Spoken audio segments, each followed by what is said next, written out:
बच्चों application of dimensional analysis method के अंदर तीसरा एप्लीकेशन आ रहा है टू डिराइव द फॉर्मूला। इस बार देखिए फॉर्मूले की डेरिवेशन करना, या हम इसको ऐसा भी कहते हैं to find the relation between different physical quantities. ठीक है, कि डिफरेंट फिजिकल क्वांटिटीज के बीच में किस तरह का रिलेशन हो सकता है, वो हमको डायमेंशनल एनालिसिस मेथड से मालूम करना है।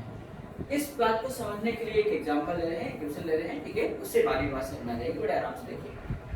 क्वेश्चन है the time period of a simple pendulum depends on its mass small m, length l and acceleration due to gravity नन्हा g। ठीक है, इन पे डिपेंड करता है कौन, टाइम पीरियड। ठीक है, there is the formula of time period of the simple pendulum by dimensional analysis method. ठीक है, डायमेंशनल एनालिसिस मेथड के द्वारा इसके फॉर्मूले की डेरिवेशन कीजिए। तो बच्चों देखो बड़े ध्यान से सुनना, ये हर जगह यूज करना है। आगे जो फिजिकल क्वांटिटी टाइम पीरियड किस किस पे डिपेंड करता है उसको हम प्रोपोर्शनल लिखेंगे। टाइम पीरियड प्रोपोर्शनल है, देखो किसके, मास m, लेंथ l लिख दीजिए, और जो भी क्वांटिटी अलग दे रखी हो g ये लिख दीजिए। इनकी पावर आप अपनी इच्छा से x y z ले लीजिए, a b c ले लीजिए, p q r ले लीजिए, आपकी इच्छा ले लीजिए। मैंने यहाँ पे x y z लिया है। ठीक है बच्चों, जब किसी प्रोपोर्शनल साइन को रिमूव करते हैं तो यहाँ पर प्रोपोर्शनलिटी कांस्टेंट आता है। ये जो कांस्टेंट है ये डायमेंशन लेस कांस्टेंट होता है। क्या होता है, डायमेंशन लेस कांस्टेंट। ठीक है बच्चों, ये इक्वेशन आ गई थी k m की पावर x l की पावर y और g की पावर z। ये जो रिलेशन आया है नंबर 1 दे दिया है, यही इनके बीच का रिलेशन है, टाइम पीरियड का फॉर्मूला है मतलब। ठीक है, अब हमारे लिए काम ये बच गया कि यहाँ x की वैल्यू कितनी होगी, y की कितनी होगी, z की वैल्यू, वो वैल्यू कैलकुलेट करना है और इसी इक्वेशन में वापस पुट कर देना है। ठीक है, तो बच्चों लेफ्ट हैंड साइड में टाइम पीरियड है, इसका डायमेंशन फॉर्मूला हमने लिख दिया।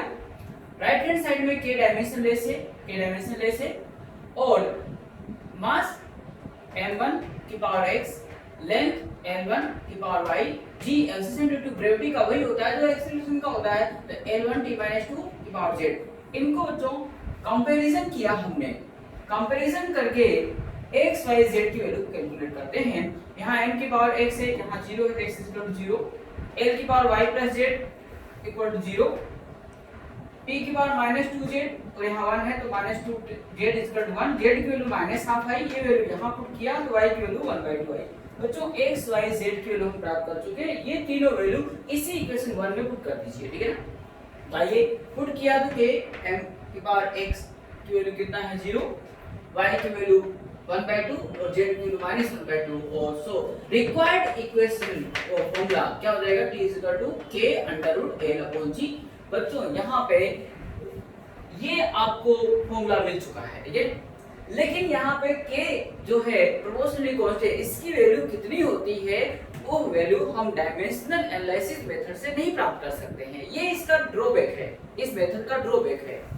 ठीक है, तो इस k की वैल्यू प्रैक्टिकली 2π ऑब्टेन की गई, प्राप्त की गई। ठीक है, तो k की वैल्यू 2π जो कि दूसरे मेथड से प्रैक्टिकली हमें फाइंड आउट करना होता है, किया गया, और वो k की वैल्यू यहाँ पुट कर दीजिए। तो करेक्ट फॉर्मूला जो time period of the simple pendulum होता है वो बच्चों t 2π √l/g। नोट करिए। नेक्स्ट क्वेश्चन बच्चों, centripetal force F depends on the mass of the particle small m and velocity of the particle v, radius of circular path small r, then derive the formula of centripetal force। F directly proportional to जिन जिन physical quantity पे depend करता है centimetre force, वो लिख दीजिए, mass, velocity and radius है। Power में देखो, अब इस बार आप a b c ले लीजिए, कुछ भी ले सकते हो आप। प्रोपोर्शनल साइन को रिमूव करते हैं, प्रोपोर्शनलिटी कांस्टेंट आता है, और हमने बताया था ये डायमेंशन लेस कांस्टेंट होता है। ठीक है बच्चों, लेफ्ट हैंड साइड में फोर्स से डायमेंशन फॉर्मूला लिखा, सभी का डायमेंशन फॉर्मूला लिख के हमने कंपैरिजन करके a b c की वैल्यू फाइंड आउट कर लिया, और ये a b c की वैल्यू इक्वेशन फर्स्ट में पुट कर देंगे और हमको ये फॉर्मूला प्राप्त हो गया, कौन सा, F = k mv²/r। यहाँ प्रैक्टिकली k की वैल्यू 1 फाइंड आउट की जाती है, और वो k की वैल्यू 1 पुट कर दीजिए। Required formula F = mv²/r। Next question बच्चों देखिएगा, if energy E, velocity V and time capital T are taken as a fundamental quantities. इनको फंडामेंटल क्वांटिटीज की तरह मान लिया जाए, मास लेंथ टाइम नहीं। यहाँ पे किसको फंडामेंटल क्वांटिटी बोल दिया गया? एनर्जी, वेलोसिटी एंड टाइम, इनको फंडामेंटल क्वांटिटीज का कंसीडर कर लिया जाए। तो हमें कहा गया है find the dimension formula of surface tension in terms of energy, velocity and time. EVT की फॉर्म में हमें डायमेंशन फॉर्मूला लिखना है, मास लेंथ टाइम के लिए नहीं, उस फॉर्म में नहीं, EVT की फॉर्म में हमें डायमेंशन फॉर्मूला फाइंड आउट करना है, किसका? सरफेस टेंशन का। ताकि बच्चों इस कैलकुलेशन को कैसे करते हैं वो देखते हैं। सरफेस टेंशन किस किस फंडामेंटल क्वांटिटी की फॉर्म में हमें कैलकुलेट करना है, यानी डिपेंड किस पे करेगा, उसी प्रकार से जैसे पहले किया था, energy E, velocity V, time T, ये लिख दीजिए पर इसके प्रोपोर्शनल है। पावर लगा दीजिए A B C X Y Z P Q R, जो भी आपकी इच्छा लगा देते हैं, ठीक है ना बच्चों। यहाँ पे पहले जब रिलेशन फाइंड आउट करते थे तो प्रोपोर्शनल साइन को हटा के एक कांस्टेंट लाते थे कि वो डायमेंशनलेस होता था, लेकिन जब हमें इसका डायमेंशन फॉर्मूला इसके टर्म में चाहिए तो वो के लिखने की आवश्यकता नहीं है, क्योंकि वो खुद क्या होता है? डायमेंशनलेस होता है, इसलिए लिखने की आवश्यकता नहीं है। तो डायरेक्ट इक्वल टू का साइन लगा दीजिए, ठीक है ना। तो E A V B और T C ये जो प्राप्त हो रहा है यही डायमेंशन फॉर्मूला होगा किसका? सरफेस टेंशन का इन टर्म्स ऑफ EVT। अब हमारे पास में काम क्या बच गया है? A B C की वैल्यू कैलकुलेट करके यहाँ पे इसी फॉर्मूले में पुट कर दीजिए, ठीक है ना बच्चों। लेफ्ट हैंड साइड में सरफेस टेंशन का डायमेंशन फॉर्मूला लिखा, ये एनर्जी का लिखा और वेलोसिटी का और टाइम का, इन सब को लिखकर लेफ्ट हैंड साइड और राइट हैंड साइड की पावर्स को कंपेयर करके A, B और C की वैल्यू हमने कैलकुलेट कर लिया, और वो वैल्यू कैलकुलेट करके बच्चों इसी इक्वेशन नंबर 1 में पुट कर दिया, और T E की पावर 1, V की पावर -2 और T की पावर -2, और इसको स्क्वायर ब्रैकेट में लिख दिया, और यही सरफेस टेंशन का dimension formula in terms of EVT प्राप्त हो गया, ठीक है ना बच्चों। अभी हमने जो क्वेश्चन किया उसमें थोड़ा सा टाइम ज्यादा लग रहा था, ठीक है। आइए उसको दूसरे मेथड से करें तो थोड़ा समय कम लगेगा। कैसे? देखिएगा, surface tension T force by drift, A by A लिख दिया मैंने, L से मल्टीप्लाई किया और L से डिवाइड कर दिया, और T स्क्वायर से मल्टीप्लाई किया और T स्क्वायर से डिवाइड कर दिया। ये हमको इस तरह से करना है कि हमारा माइंड में चलते रहना चाहिए कि हमें ओवरऑल E, V और T की फॉर्म में लाना है, एनर्जी, वेलोसिटी और टाइम, ऐसा बन जाना चाहिए। तो बच्चों देखो F into L जो क्या हो गया बोलो? एनर्जी हो गई, वर्क डन हो गया, वर्क डन एनर्जी बराबर होता है, ठीक है। तो उसके स्थान पे मैंने E1 लिख दिया, L2 और ये T2, तो ये V-2 हो गया, ठीक है। और अपॉन में कौन हो गया बोलो? T2 है, ये T2, और ऊपर ले गए तो T-2। तो इस तरह से इस मेथड को यूज करने से जल्दी प्राप्त हुआ, समय बचा अपना, लेकिन इसके लिए थोड़ा सा प्रैक्टिस की जरूरत पड़ेगी अपन को। तो थोड़ा प्रैक्टिस करते रहेंगे तो ऐसा आपको करना आ जाएगा, ऐसे कोई बात नहीं। नेक्स्ट क्वेश्चन बच्चों देखिएगा, आप पहले घर पे करिएगा होमवर्क के फॉर्म में, और सॉल्यूशन को मत देखिएगा। Energy capital E, force capital F, velocity V are the fundamental quantity, then find the dimension formula of angular momentum in terms of EFV। तो जो वैसे ही करना जैसे पहले किया था, जस्ट फॉर योर प्रैक्टिस, ठीक है। देखिए, J एंगुलर मोमेंटम किन किन पे डिपेंड कर रहा है, यानी किन फंडामेंटल क्वांटिटीज की फॉर्म में चाहिए?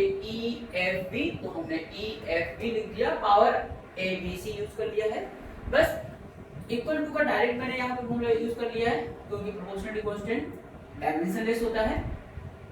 दोनों तरफ के डायमेंशन फॉर्मूला हमने लिखा, पावर्स को कंपेयर करके A, B, C की वैल्यू हमने कैलकुलेट कर दिया, ठीक है ना। और वह वैल्यू इसी इक्वेशन 1 के अंदर पुट कर दिया, जिससे हमें रिक्वायर्ड डायमेंशन फॉर्मूला प्राप्त हुआ एंगुलर मोमेंटम का in terms of EFV। Next बच्चों, limitation of dimensional analysis method. ये डायमेंशनल एनालिसिस मेथड जो है बच्चों, उसके लिमिटेशंस मतलब कमियां क्या हैं, क्या ड्रॉबैक है, उसके बारे में थोड़ा जानकारी लेते हैं। पहले तो बच्चों जो हमने डायमेंशनल एनालिसिस मेथड से फॉर्मूले की डेरिवेशन किया था, वहां पे प्रोपोर्शनलिटी कांस्टेंट के आया था, उसकी वैल्यू इस मेथड से फाइंड आउट नहीं की जा सकती है। तो नो इंफॉर्मेशन अबाउट के बाय दिस मेथड, वो प्रैक्टिकली हमको फाइंड आउट करना पड़ता था, हर क्वेश्चन के लिए अलग अलग वैल्यू, तो वो थोड़ा कॉम्प्लिकेटेड है, टिपिकल है। नंबर 2, इस मेथड से हम उन्हीं फॉर्मूले की डेरिवेशन कर सकते हैं जो सिर्फ मल्टीप्लिकेशन में हो, ठीक है। जैसे example a equal to mv² upon r, इसकी डेरिवेशन कर सकते हैं। मल्टीप्लिकेशन में सभी फिजिकल क्वांटिटीज ठीक बनेगा, लेकिन जो फिजिकल क्वांटिटीज या इक्वेशन या रिलेशन ऐसे हो जो एडिशन में हो, सब्ट्रैक्शन में हो, तो उनकी डेरिवेशन नहीं कर सकते। जैसे v equal to u plus at, ये दो टर्म्स का एडिशन है, या यहाँ माइनस होगा तो इसकी भी डेरिवेशन नहीं कर सकते हैं। a equal to ut plus half at², इसकी डेरिवेशन भी नहीं कर सकते हैं। यानी किसी इक्वेशन में मोर देन वन टर्म्स, ठीक है, ऐड हो या सब्ट्रैक्ट हो, तो बोलो उसकी डेरिवेशन नहीं किया जाता है। और बच्चों उनकी डेरिवेशन भी नहीं कर सकते जिस की इक्वेशन में trigonometrical function sin x, cos x,